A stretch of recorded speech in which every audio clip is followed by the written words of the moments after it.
Naglalaro ang isang clerk ng tindahan sa kanyang cellphone nang may pumasok na 4 na lalaki at nagsimulang kumuha ng mga paninda. Sinubukan niyang sabihin sa kanila na magbayad ngunit nauwi sa isang malakas na suntok sa mukha.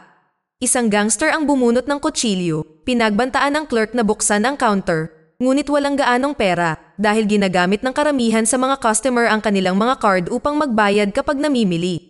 Kinuha ng gangster ang maliit na pera at pagkatapos ay hiniling na buksan ng clerk ang safe na nasa likod niya. Biglang humakbang ang isang dalaga sa counter, malinaw na hindi pinapansin ang pagnanakaw na nangyayari. Sinusubukan niyang bayaran ang kanyang mga pinamili gamit ang isang malaking halaga ng pera ngunit walang sapat na panukli para sa kanya. Siya pagkatapos ay mahinahon na kumuha ng sukli mula sa bag ng mga magnanakaw ngunit ang mga lalaki ay nagalit kaya tinutukan siya ng kutsilyo sa kanyang leeg. Sa isang iglap ay sinimulan ng babae na ibagsak ang mga goons gamit ang isang lata ng pinya bilang tanging panlaban niya. Isa-isang pinabagsak ang mga gangster hanggang sa napahiga silang lahat sa paanan niya. Pagkatapos ay mahinahon niyang sinabi sa natatakot na clerk na babayaran din niya ang lata ng pinya na may kutsilyong nakaipit sa loob. Ang babae na si Akju, na isang dating bodyguard, ay namumuhay ng mag-isa at malungkot. Isang gabi, nakatanggap siya ng tawag sa cellphone mula sa kanyang matagal ng kaibigan na si Minhee, na nasa malayo na gumaganap bilang isang balerina. Si Minhee ay tila kinakabahan at nag-aalala at hiniling kay Akju na hanapin siya. Nang maramdamang may mali, sumakay si Akju sa kanyang motorsiklo para pumunta sa kanyang kaibigan at nagpas siyang huminto sa isang tindahan sa tabi upang kumuha ng maiinom para sa kanilang dalawa. Sumakay siya ng elevator patungo sa apartment ni Minhee at pinindot ang doorbell, ngunit walang sumasagot. Tinawag niya ang kanyang kaibigan ngunit nang wala pa rin siyang naririnig na sagot ay nagpasya siyang pumasok dahil alam niya ang code sa apartment. Pumasok siya sa makulay na apartment at tumungo sa kwarto ni Minhee kung saan nakita niya ang isang box na nakabalot sa ibabaw ng kama. Binuksan niya ito para lang makahanap ng isang pares ng ballerina shoes at isang note mula kay Minhee na nagmamakaawa kay Akju na maghiganti para sa kanya. Sinimulan ni Akju na hanapin si Minhee sa apartment at pagkatapos ay sinubukang tawagan ang kanyang cellphone nang marinig niyang tumutunog ang cellphone mula sa banyo. Binuksan niya ang banyo para lang makita ang nagre-ring na cellphone ngunit sinalubong din siya ng nakakatakot na estado ng kanyang matalik na kaibigan na walang buhay at duguan sa bathtub at isang kutsilyo na nakalatag sa tabi niya. Natulala si Akju sa gulat at bakas sa mukha niya ang sakit kahit pilit niyang nilalabanan ang kanyang emosyon. Naalala niya ang unang beses na nakilala niya si Minhee noong bodyguard pa siya. Si Minhee ay nagpapatakbo ng isang tindahan ng cake at si Akju ay dumaan para bumili ng cake. Iniisip ni Minhee na siguro ay para ito sa kanyang kasintahan o sa kanyang matalik na kaibigan, ngunit ito pala ay para kay Akju mismo dahil ngayon ang kanyang kaarawan. Doon na ibinunyag ni Minhee na magkaklase pala sila noong high school. Lumabas ang dalawa para sa hapunan at mula doon ay nabuo ang isang matalik na samahan. Tiningnan ni Akju ang tala na iniwan ni Minhee para sa kanya at nagpasya na kailangan niyang tuparin ang huling kahilingan ng kanyang matalik na kaibigan. Ang tala ay nagpapahiwatig na ang isang taong kilala bilang Chef Choi ang may pananagutan sa kanyang pagkamatay at si Akju ay nagsimulang magsaliksik tungkol sa pangalan. Nakahanap siya ng profile sa isang social media platform na pinamamahalaan ni Chef Choi na nagbebenta ng mga sushi bilang cover sa kanyang pagbebenta ng droga at nagpas siyang mag-order. Pagkaraan ng ilang sandali, tumugon ang account, tumatanggap lamang ng bayad gamit ang Bitcoin. Nagtanong din ito kung ilang pakete ng sauce ang kailangan niya, ngunit nang sabihin niya na isa lang, nag-log off ang account sa chat. Ang isa pang flashback ay nagpapakita kung paano unti-unting sinimulan ni Minhee na baguhin ang buhay ni Akju, kumuha ng mga nakakatawang larawan ng magkasama, nag-explore at nagbahagi ng mga espesyal na sandali sa kanilang buhay. Napagtanto ni Akju na siya ay naging walang awa at malayo at humantong pa nga sa punto na wala ng halaga sa kanya ang buhay sa kanyang trabaho at hindi nag-aalala para dito. Ngunit nang makilala niya si Minhee, napagtanto niya na ang buhay ay maaaring maging masaya. Nasa bahay si Akju nang marinig niyang nagre-ring ang phone ni Minhee. Sumagot siya ngunit hindi siya nagsalita at sa linya, pinagbantaan siya ng isang lalaki na ilalantad siya at sisirain ang kanyang reputasyon at buhay kapag hindi niya ito sinipot sa isang tulay sa 2:00 ng umaga ng gabing iyon. Sa tulay, isang magandang kotse ang huminto sa tabi ng dalawang lalaki at isang mahabang buhok na lalaki ang lumabas at nag-abot ng ilang package. Pinagmamasdan ni Akju ang eksena sa malayo at nakitang natapos ang deal. Muling tumunog ang phone ni Minhee at napagtanto ni Akju na ang lalaking mahaba ang buhok ang tumatawag. Nagpasya si Akju na sundan ang kotse ng lalaki at nakita siyang nagmamaneho patungo sa isang napakalaking compound na may malaking gate. Si Akju ay nagpatuloy sa paglalakad kung saan nakita niya ang napakalaking bahay ngunit nagpa siya na umalis. Kinaumagahan, ang lalaki na si Choi ay nagpapakita ng kamanghamanghang lakas ng mga bisig at pagkontrol sa katawan na nagpapahiwatig na siya ay higit pa sa nakikita ng mata. Umalis si Choi sa kanyang compound na may kasamang magandang Lambo na walang kamalay-malay na mabilis na dumaan kay Akju na nag-camp out sa gate sa buong gabi. Ginamit niya ang kanyang mga tool para pasukin ang kanyang tahanan at itinanim ang isang kagamitan sa pakikinig sa kanyang opisina. Nagpatuloy siya sa paghahanap sa paligid at paghahanap sa mga gamit ni Choi, umaasang may mahahanap siya. Nakahanap siya ng nakalock na aparador, ngunit nang mabuksan niya ito, binati siya ng malaking hanay ng mga kagamitan ng lalaki at mga ipinagbabawal na kagamitan. Sa isang drawer, nagulat siya nang makita ang maraming flash drive na lahat ay may label na iba't ibang pangalan ng mga babae, kabilang ang isang may label na ballerina. Pinaplay ni Akju ang video sa kanyang cellphone at nakita si Minhee na nakadroga at walang malay sa kama, kasama si Choi na nakamaskara na nakaluhod sa ibabaw niya. Napagtanto ni Akju na bine-blackmail si Minhee gamit ang video na ito at sa takot na malantad siya sa kanyang mga kaibigan at pamilya, tinapos niya ang kanyang sariling buhay. Nagudyok ito kay Akju na maging emosyonal sa tabi ngunit pagkatapos na ilabas ang kanyang kalungkutan, nagsimula siyang tumuon sa misyon sa hinaharap. Nagsimulang makinig si Akju sa mga pag-uusap ni Choi mula sa kanyang opisina at narinig niyang nagpaplano siya kasama ang ibang lalaki na magtungo sa isang club kung saan makakapili siya ng higit pang mga babae na makakasama niya. Gumawa ng plano si Akju at pumunta sa closet ni Minhee para maghanap ng magandang damit. Maya-maya, dumating siya sa parehong bar kung saan nagpa-party si Choi at nakita siya sa VIP section. Hinanap niya ito ngunit sa huli ay nahanap siya ang nahanap ni Choi na pagkamalan siyang ibang babae na kilala niya. Ginamit ni Akju ang pagkakataong mag-alok na bilhan siya ng inumin ni Choi at hindi nagtagal ay pabalik na sila sa kanyang lugar sakay ng kanyang magandang kotse.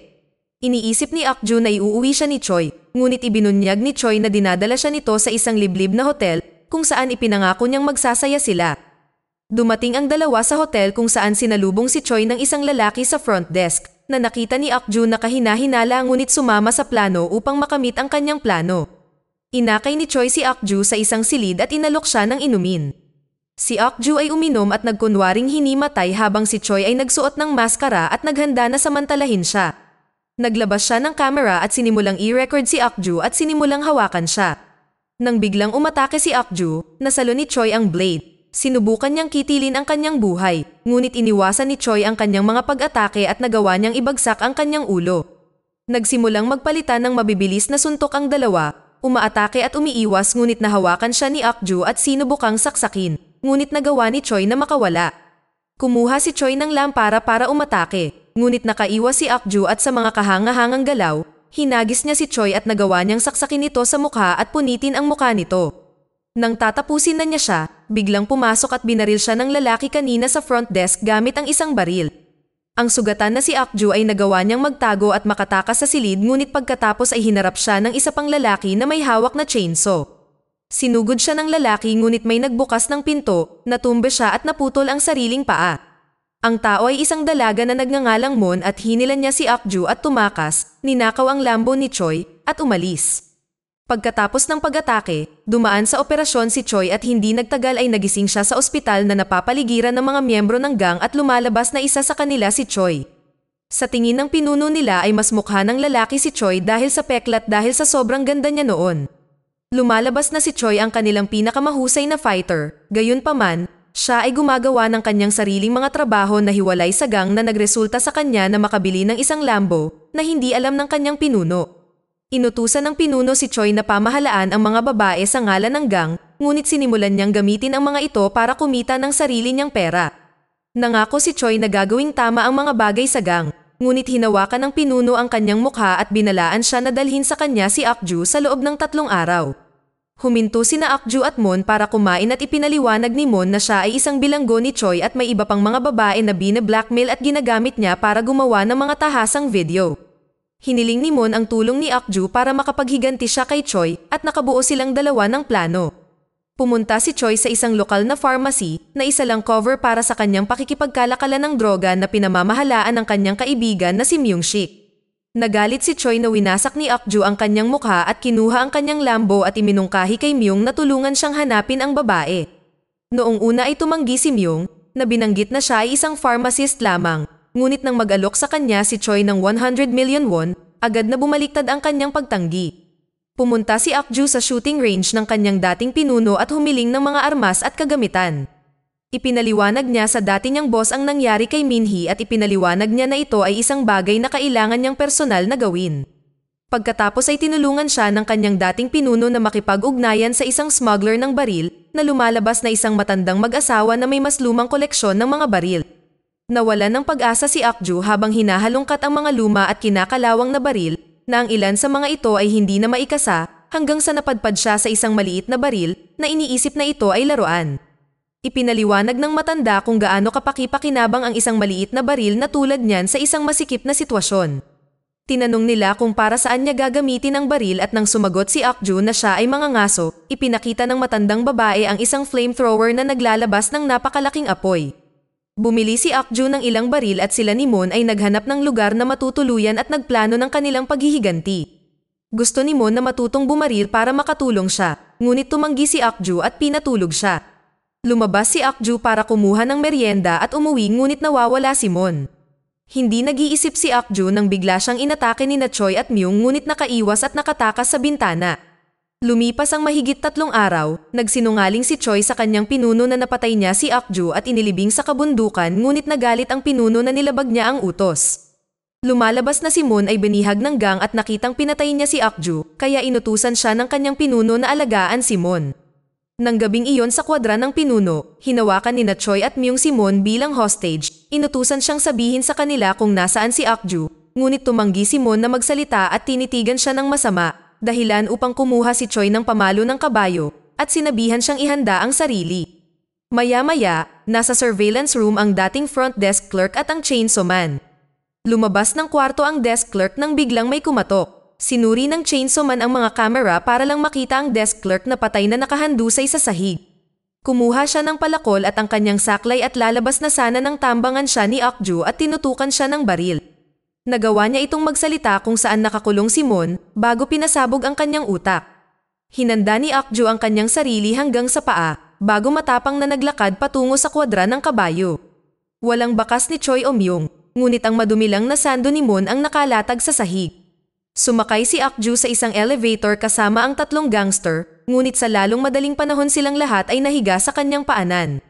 Nakarating siya sa isang silid kung saan maraming tao ang nagtatanim ng ilang uri ng halaman.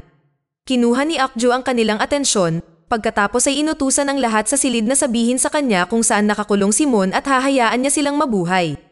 Lumabas ang pinuno, na pagtantong nagsinungaling si Choi sa kanya.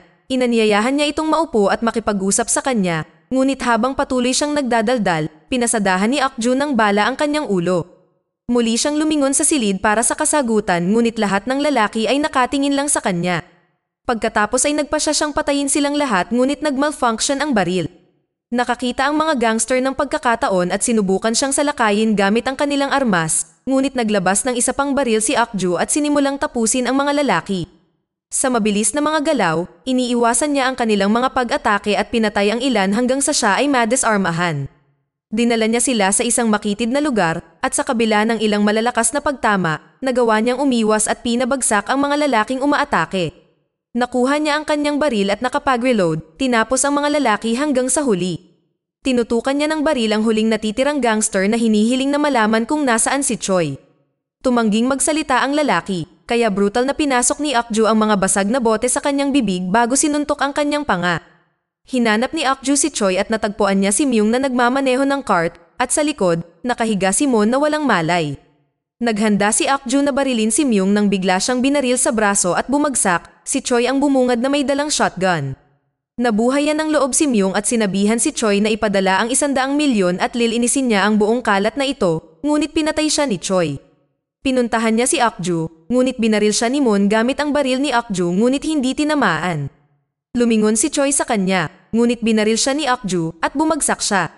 Dinala ng dalawa ang sugatan na si Choi sa isang beach at pagkatapos ay kinuha ang flamethrower. Umiiyak si Choi na walang ideya kung bakit hinahabol siya ni Akju at kung sino talaga siya, ngunit sinabi sa kanya ni Akju na siya ang ballerina bago nilagay ang flamethrower sa kanyang likuran. Inialok ni Choi sa kanya ang lahat ng kanyang kayamanan at ari-arian ngunit binasag ni Akju ang kanyang bibig. Sa wakas ay sumuko na si Choi, tumawa ng malakas at nagbabala na hahanapin niya si Minhee sa impyerno at sasaktan muli, ngunit sinabi sa kanya ni Akjun na susunod siya sa kanya sa lalong madaling panahon bago siya sinunog ng buhay gamit ang flamethrower. Dito na nagtatapos ang kwento. Sana ay nagustuhan nyo. Mag-subscribe na kung hindi ka pa nakasubscribe, pindutin na rin ang notification bell at like button upang matulungan ang channel, and leave a comment down below. And as always, thank you for watching.